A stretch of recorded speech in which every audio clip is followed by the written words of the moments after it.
অসম্ভব মেধাবী এই ছেলেটি কোথায় পড়েছেন জানেন? শিবিরের ঘাঁটি হিসেবে পরিচিত তামিরুল মিল্লাত কামিল মাদ্রাসায়। আমেরিকার নক্স কলেজ তার মেধার স্বীকৃতি হিসেবে ৩ কোটি টাকার বৃত্তি দিয়ে সেখানে ভর্তির জন্য ডাকে। আলামিন ছাত্র শিবিরের ঢাকা বিশ্ববিদ্যালয় শাখার সাবেক সভাপতি মির্জা গালিবের মতো হতে চান। আসসালামু আলাইকুম। বাংলাদেশ ইসলামী ছাত্র শিবির পারমাণবিক থেকে শক্তিশালী জিনিস তৈরি করতেছে। সুপ্রিয় দর্শক, এটা আসলে কেন বললাম? পারমাণবিক থেকে শক্তিশালী ইসলামী ছাত্র শিবিরের কার্যক্রম দেখে আমি নিজে অবাক। আমি অবাক হয়ে আসলে কথাটি বললাম যে থেকে শক্তিশালী জিনিস তৈরি করতেছে ইসলামী ছাত্র শিবির। তা হচ্ছে জ্ঞানী মানুষ তৈরির কারখানা। এমন এমন ছাত্রদেরকে ইসলামী ছাত্র শিবির তৈরি করেছে যাদেরকে আমেরিকা পর্যন্ত কোটি কোটি টাকা দিয়ে নিয়ে যাচ্ছে। অর্থাৎ আলামিন নামের এক ব্যক্তিকে ৩ কোটি টাকা দিয়ে নিয়ে যাচ্ছে, বৃত্তি দিয়ে নিয়ে যাচ্ছে আমেরিকা, এবং তাকে সেখানে পড়াশোনা করাবে এবং বৃত্তি প্রদান করবেন ৩ কোটি টাকা। আপনারা জানেন মির্জা গালিবের মতন মেধাবীদেরকে তৈরি করেছে ইসলামী ছাত্র শিবির, আর সেই একই ধারার বা তার থেকে বড় কিছু হতে পারে এই আলামিন। সুপ্রিয় দর্শক, আমরা বিস্তারিত এই ঘটনাটি দেখে আসবো একটি নিউজে। অভিনন্দন, আপনার ভিসা অনুমোদিত হয়েছে।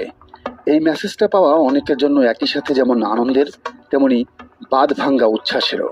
কেননা এটি এসেছে পৃথিবীর কোটি কোটি মানুষের স্বপ্নের দেশ যুক্তরাষ্ট্র দূতাবাস থেকে। তবে এই মেসেজটা পাওয়ার জন্য অন্যরা যখন লাখ লাখ কোটি কোটি টাকা খরচ করেন, তখন সাদ আলামিনের গল্পটা ভিন্ন। তাকে আমেরিকার মতো দেশ টাকা দিয়েই নিয়ে যাচ্ছে, সেটা আবার ১-২ লাখ নয়, ৩ কোটি টাকার স্কলারশিপ। কিন্তু কে এই সাদ আলামিন? কেনই বা তাকে কোটি টাকা খরচ করে নিয়ে যাচ্ছে আমেরিকা? আজকের ভিডিওতে জানবো অদম্য এক মেধাবীর গল্প। সাদ আলামিনকে তার সার্কেলের বেশিরভাগ মানুষ ডাকেন হলিউড পরিচালক হিসেবে, কেননা তিনি দারুণ সব ভিজুয়াল আর্টসের মাধ্যমে ইসলামিক গান ও ডকুমেন্টারি তৈরি করেন। ছোটবেলার স্মৃতি নিয়ে ক্লাসরুম, সাইমন শিল্পী গোষ্ঠীর নূরে রামাদান, জুলাই, এমনকি ১৫ আগস্ট নিয়েও ডকুমেন্টারি বানিয়েছেন আলামিন। তবে এবার তিনি তার জীবনের শ্রেষ্ঠ কাজটি হয়তো করতে চলেছেন, তা হলো আল্লামা দেলোয়ার হোসেন সাইদিকে নিয়ে। সাইদি দ্য আনটোল্ড হিরো নামের ফিল্মটির পোস্টার ডিজাইনও করেছেন আলামিন। আলামিন একজন দক্ষ গ্রাফিক্স ডিজাইনারও বটে। সাবেক শিবিরের নতুন রাজনৈতিক দল আপ বাংলাদেশের দারুণ এক ব্যানার বানিয়েছেন আলামিন।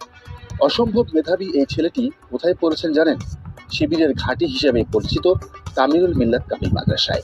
এই মাদ্রাসা থেকেই ২০২১ সালে দাখিল ও ২০২৩ সালে আলিম পাশ করেছেন আলামিন। সম্প্রতি বেসরকারি টিভি চ্যানেল সময়কে দেয়া এক সাক্ষাৎকারে আলামিন বলেন, ছোটবেলা থেকেই মাদ্রাসায় পড়লেও তার ইচ্ছা ছিল বিশ্বের কোনো একটি নামি দামি প্রতিষ্ঠান থেকে উচ্চ শিক্ষা গ্রহণ করবেন। সে অনুযায়ী চেষ্টাও করেছিলেন, আর এরই মধ্যে আসে সুসংবাদটি। আমেরিকার নক্স কলেজ তার মেধার স্বীকৃতি হিসেবে ৩ কোটি টাকার বৃত্তি দিয়ে সেখানে ভর্তির জন্য ডাকে। তার ইচ্ছা একদিন বিশ্বের সবচেয়ে নামী প্রতিষ্ঠান হার্ভার্ড কিংবা MIT-তে পড়বেন। ফিল্মের প্রতি তার এতটাই টান যে যুক্তরাষ্ট্রের মতো দেশে তিনি যাচ্ছেন এই ফিল্মের উপরেই উচ্চশিক্ষা নিতে। আলামিন ছাত্র শিবিরের ঢাকা বিশ্ববিদ্যালয় শাখার সাবেক সভাপতি মির্জা গালিবের মতো হতে চান। যে গালিব ঢাকা বিশ্ববিদ্যালয়ের রসায়ন বিভাগে প্রথম হয়ে এখন আমেরিকার হাওয়ার্ড ইউনিভার্সিটির অধ্যাপক। আলামিন বয়সে ছোট হলেও তার সৃজনশীল সব কাজের কারণে নজর কেড়েছেন ছাত্র শিবিরের সেলিব্রিটি সব নেতাদের। সাদিক কায়েম আর সিবগারাও তাকে যেন সমীহ করে চলেন বলা যায়। আলামিন যেন সবার আদরের মানুষ। অসাধারণ মেধাবী আলামিন ইতিমধ্যে গেছেন নবী করিম সাল্লাল্লাহু আলাইহি সাল্লামের রওজায়, বাবা মায়ের সাথে ছুঁয়েছেন কাবার গিলাফ। মজার ব্যাপার হলো, আলামিনের বাবা রুহুল আমিন এবং বোন মার্জিয়া ইকবালও বলেছেন তামিরুল মিল্লাত কামিল মাদ্রাসাতেই। মেধাবী আলামিনের জন্ম ২০০০ সালের ৩ আগস্ট। মিডিয়ার এই অন্ধকার জগতে আলামিন তার মেধা ও জ্ঞান দিয়ে ইসলামের জন্য দারুণ সব কাজ করে যাবেন, এটাই কামনা। এগিয়ে যান আলামিন। ইসলামী ছাত্র শিবিরকে আমরা দেখতে পাচ্ছি যে বাংলাদেশের প্রত্যেকটি সেক্টরে তারা বিচারণ করতেছে। বাংলাদেশের আন্দোলন সংগ্রাম থেকে শুরু করে শিক্ষা অঙ্গনে সব থেকে ভালো রেজাল্টের মাধ্যমে তারা প্রমাণ করতেছে বাংলাদেশের সব থেকে ভালো সংগঠন বাংলাদেশ ইসলামী ছাত্র শিবির। সুপ্রিয় দর্শক, বিষয়টি আপনারা কীভাবে দেখছেন? অবশ্যই আপনাদের মূল্যবান মন্তব্য কমেন্ট জানাবে।